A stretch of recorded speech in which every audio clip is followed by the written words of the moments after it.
Hola, ¿qué tal? Es un gusto darles la bienvenida a Madres y Padres de Familia. Hoy nos acompaña la maestra Gwendolyn para ahondar en conceptos de discapacidad desde una mirada inclusiva. Bienvenida, Gwendolyn, ¿cómo estás?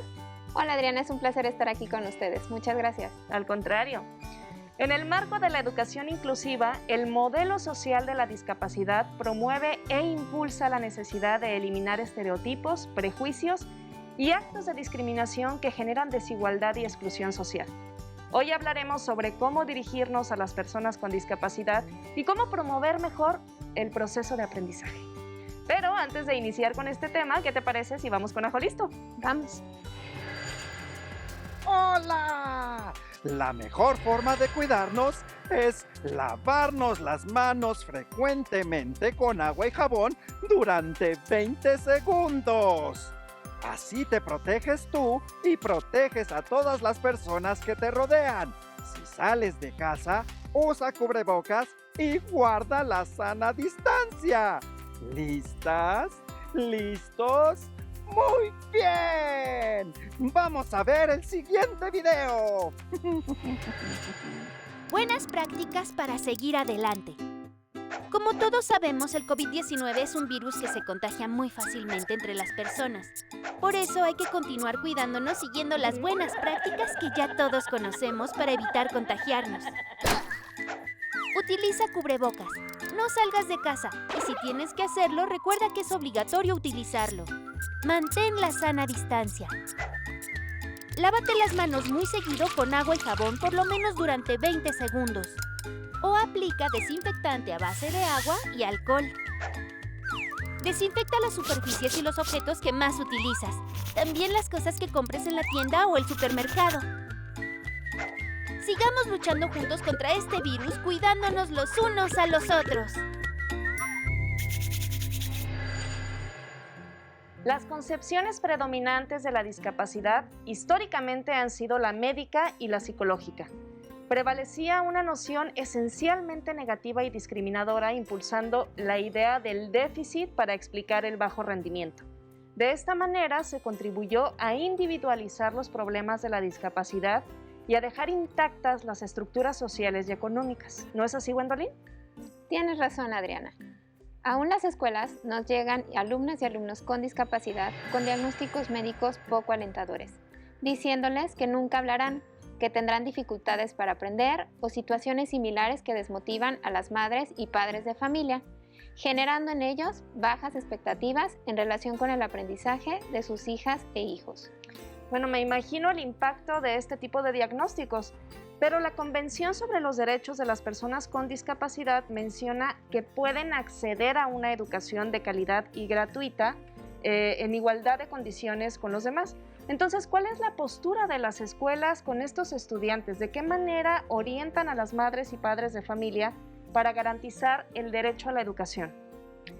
Una de las bases de la educación inclusiva es el modelo social de la discapacidad, como un concepto resultado de la interacción entre la deficiencia de una persona y los obstáculos impuestos por la sociedad, los cuales impiden su participación en la misma.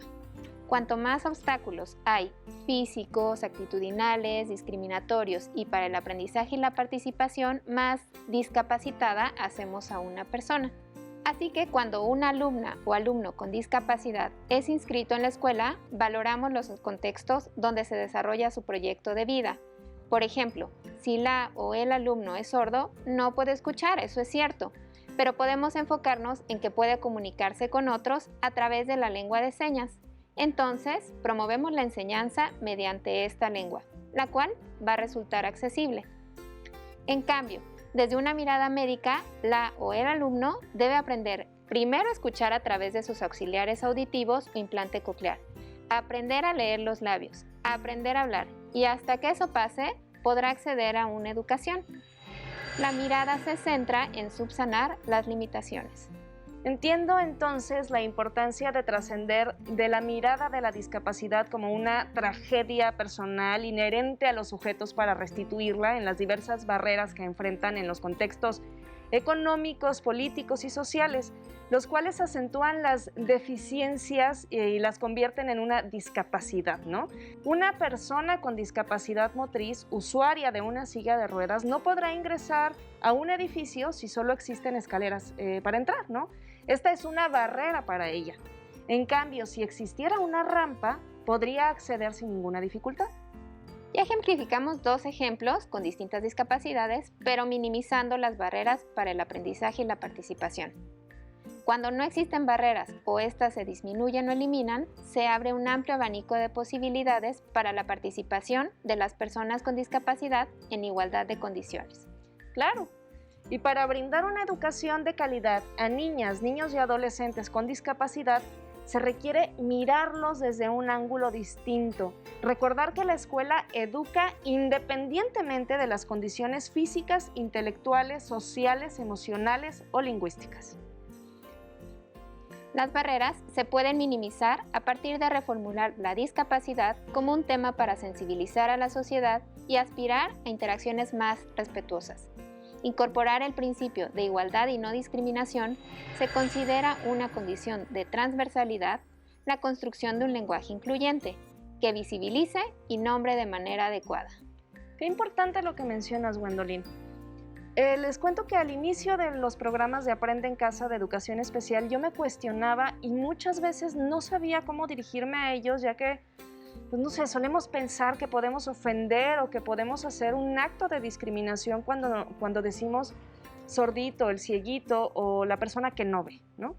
En diversos medios siempre escuchamos o podemos escuchar frases como capacidades diferentes, minusválidos, que sufren o que padecen alguna discapacidad, aunque esto ya es en menores lugares. Gwendolyn, ¿puedes ayudarnos a saber cuál es la forma correcta de referirnos cuando hablamos de personas con discapacidad? Sí, Adriana, es una pregunta muy interesante. La forma de referirnos a las personas con distintas discapacidades ha cambiado a lo largo de la historia. Desde la Convención de las Personas con Discapacidad de la ONU, se dispuso que el término para referirse a este grupo es personas con discapacidad, ya que con esta referencia se incorpora esta mirada social a la que nos referimos al inicio del programa. Es decir, que cuando hablamos de la discapacidad hay que poner énfasis en la persona y no en el uso de etiquetas genéricas, por ejemplo, persona con trastorno del espectro autista, persona sorda, a diferencia de el autista o el sordo, ¿no? Hay que enfatizar también que debemos evitar los diminutivos. Exactamente, lo correcto es anteponer la palabra persona para hablar en general de personas con discapacidad, o bien decir es una persona ciega o es una persona sorda, si queremos especificar el tipo de discapacidad. ¿Sabes? Y como decías hace un momento, con mucha frecuencia la gente dice persona con capacidades diferentes, la cual tampoco es una expresión correcta. Claro, también he escuchado eso, pero entonces tampoco corresponde a un lenguaje incluyente. Fíjate que no representa a las personas con discapacidad, no cuenta con fundamento o base etimológica, médica, académica o de ningún tipo que lo sustente. El término tiene varios significados, como aptitud, talento, cualidad que dispone alguien para el buen ejercicio de algo. Y en ese sentido, todas las personas contamos con cualidades únicas y diferentes a otras, por lo que el término aludido califica a cualquier persona tenga o no tenga una discapacidad. Cierto. Vamos a hacer un ejercicio para practicar estos conceptos que hemos revisado. ¿Te parece bien? Muy bien, estoy lista. A ver, cuéntame qué vamos a hacer. Mira, indagué con mi familia cómo suelen referirse a las personas con discapacidad. Esos conceptos que me dijeron los tengo aquí escritos en estas tarjetas. Las vamos a revisar y determinaremos si son conceptos relacionados con lenguaje incluyente o lenguaje que promueve la discriminación. Muy bien. Vamos a comenzar, Adriana. ¿Qué dices de la palabra discapacitado? Bueno, acorde a lo que has mencionado, Gwendolyn, considero que es una etiqueta y que estamos olvidando anteponer la palabra persona. Así que creo que es una palabra que promueve la discriminación, ¿cierto? Al ser una palabra que promueve la discriminación, como nos explicaste, la desecharemos en el bote de basura. Muy bien. Y se va por acá. El concepto incluyente es personas con discapacidad y se refiere a la presencia de una deficiencia o limitación en una persona, que al interactuar con las barreras que le impone el entorno social, puede impedir su inclusión plena y efectiva en la sociedad, en igualdad de condiciones con los demás. Vamos con una más. Muy bien. ¿Qué tal está? Personas con síndrome de Down. Antepone la palabra persona y de esta forma reconocemos el valor y dignidad de quien se nombra, así que creo que es un concepto incluyente. Bien, Adriana.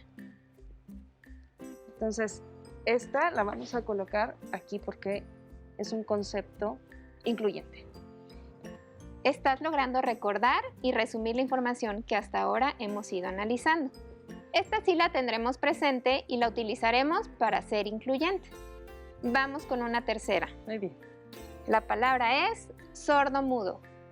Ay, a ver, ahí primero no se antepone la palabra persona, pero tengo una duda. Sordomudo es un término incorrecto para referirnos a las personas que no escuchan, ¿no es así? Durante mucho tiempo se validó este concepto. Sin embargo, estas personas tienen solamente alguna deficiencia del sentido auditivo, que puede limitar una comunicación fluida en lengua oral. Depende si asistieron o no a terapia para aprender a hablar. Sin embargo, en todos los casos su aparato fonoarticulador está habilitado para hacerlo, así que no son mudos. Entonces el término incluyente es persona sorda. Referirnos a ellos como sordomudos, pues tampoco es incluyente, por lo que desecharemos este concepto. Muy bien. Y se va a la basura. Perfecto. Lo importante es dignificarlas. Podemos utilizar otros términos también incluyentes como persona con discapacidad auditiva o persona con sordera o como tú dijiste, persona sorda. De acuerdo, además hay varios conceptos para referirse a una condición, pero siempre de manera digna. ¿Vamos con una más? Tengo una nueva. Cieguito. Bueno, recuerdo que nos explicaste que no debemos usar diminutivos y me parece que al hacerlo se convierten en aseveraciones negativas o peyorativas que se han utilizado para referirse a las personas, a este tipo de grupos de personas. Definitivamente es una palabra que no debemos usar. El concepto incluyente sería persona ciega, ¿no?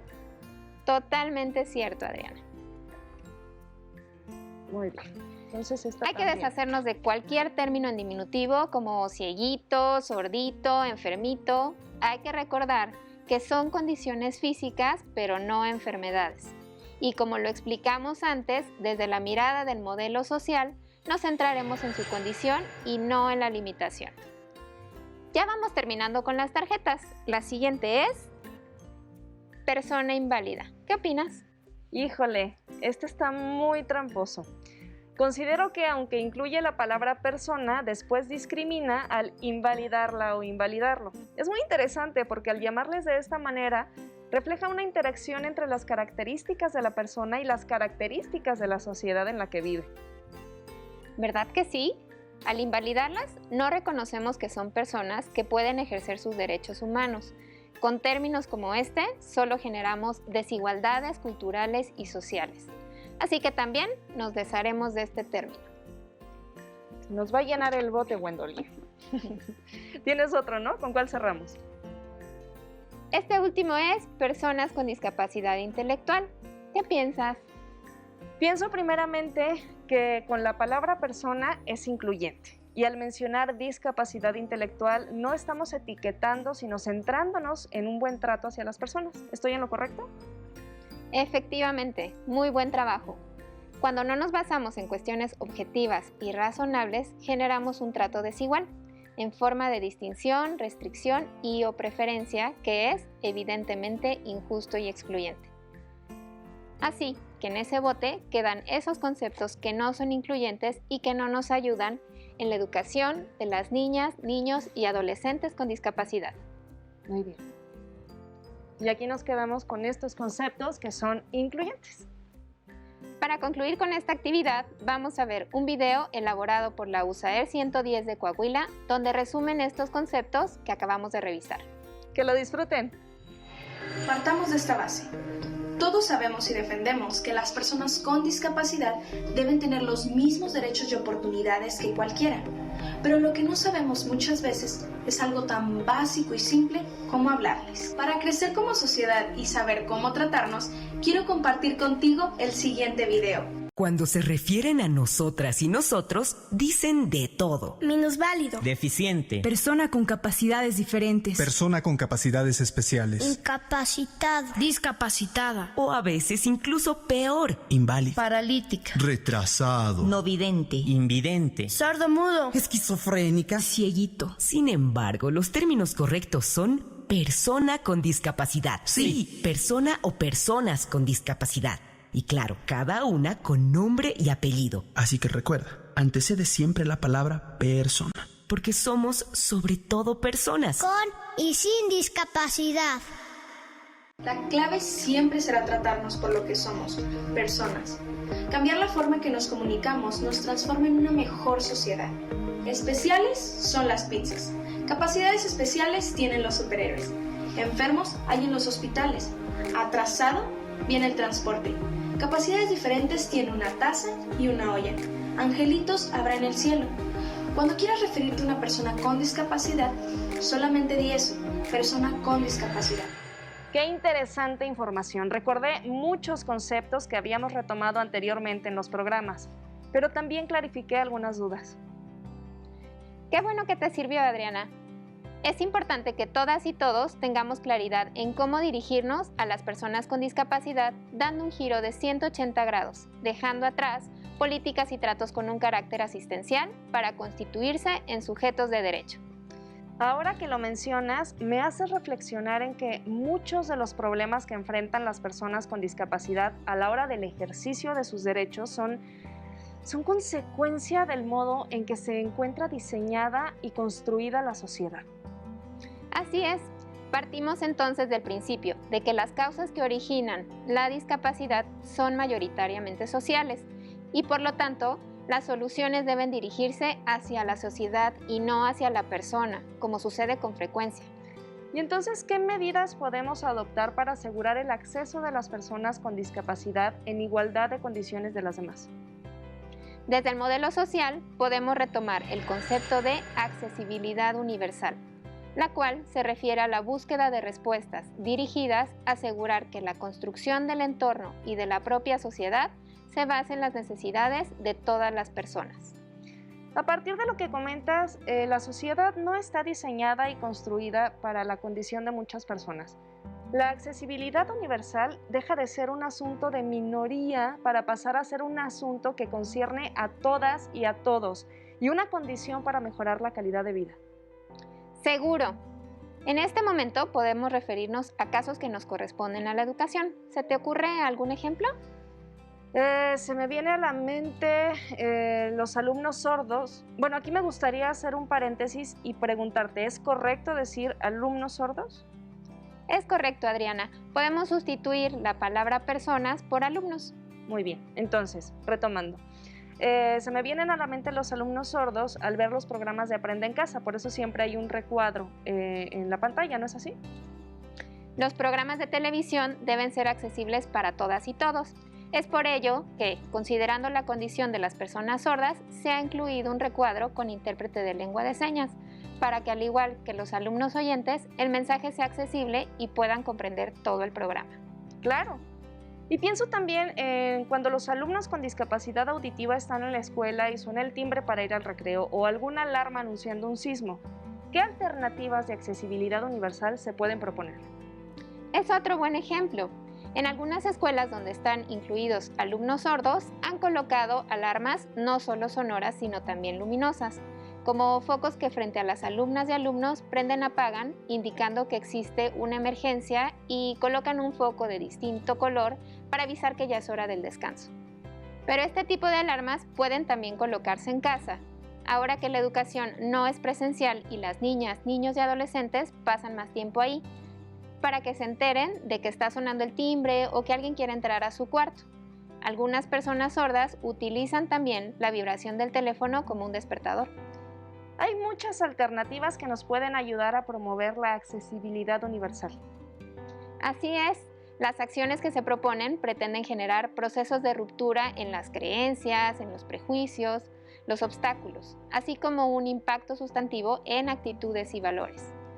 Con acciones a partir del diseño universal, se busca entonces promover una educación que privilegie la dignidad y la autonomía de las alumnas y los alumnos.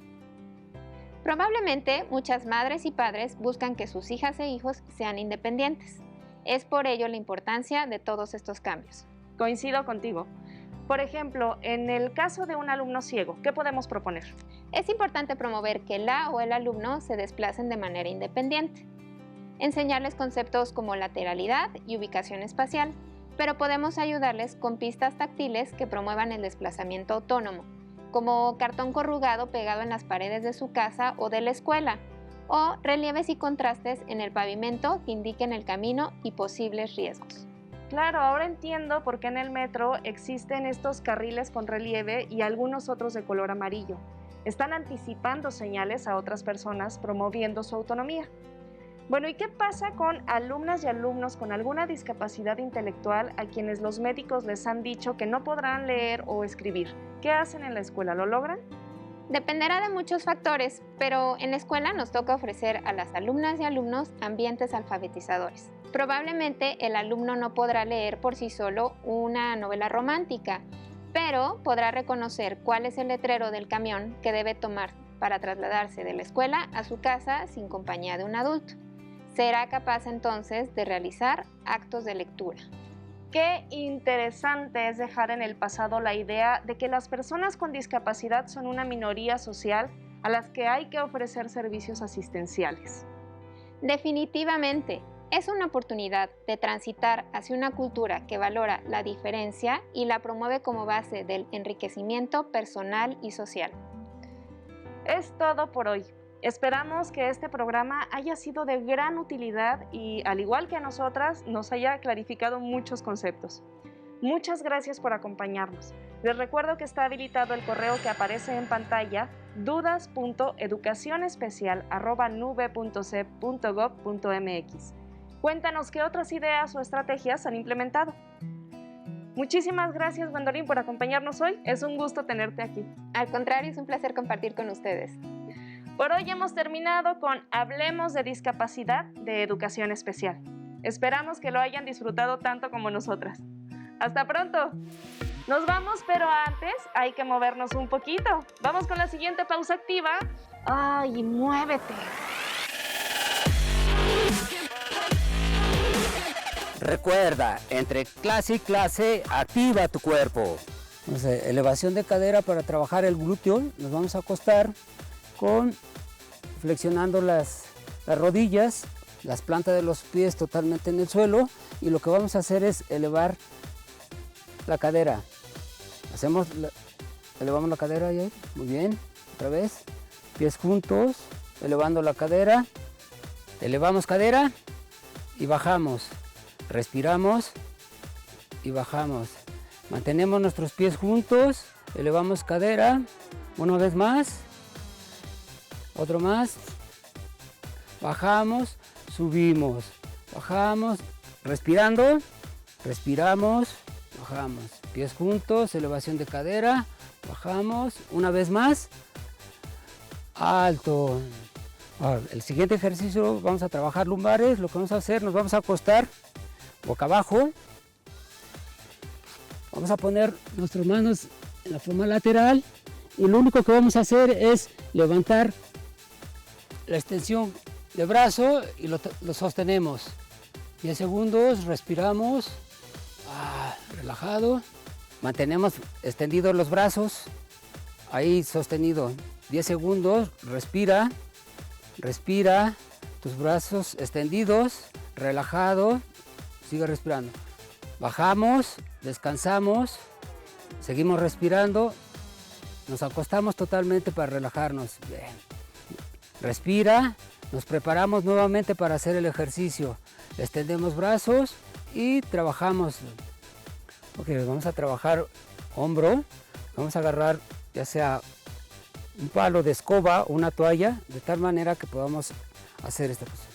Lo que vamos a hacer es bajar y subir a la altura de los hombros, manteniendo la toalla extendida. Bajamos y subimos.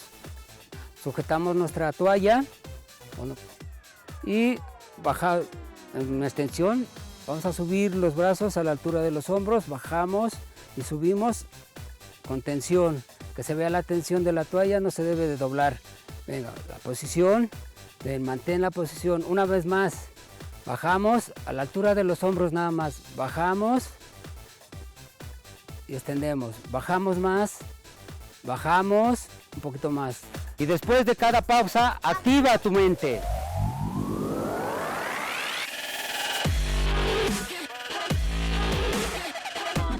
Si necesitas ayuda, contáctanos.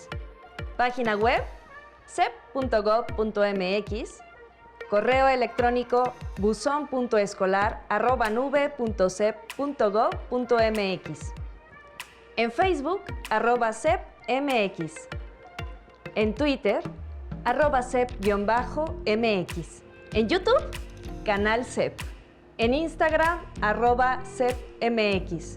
Teléfonos Educatel 800-288-6688 y 800-734-7376. Si quieres volver a ver los programas de Aprende en Casa, los puedes encontrar en la siguiente liga: aprendeencasa.cep.gov.mx. No te muevas de tu lugar, viene algo muy importante.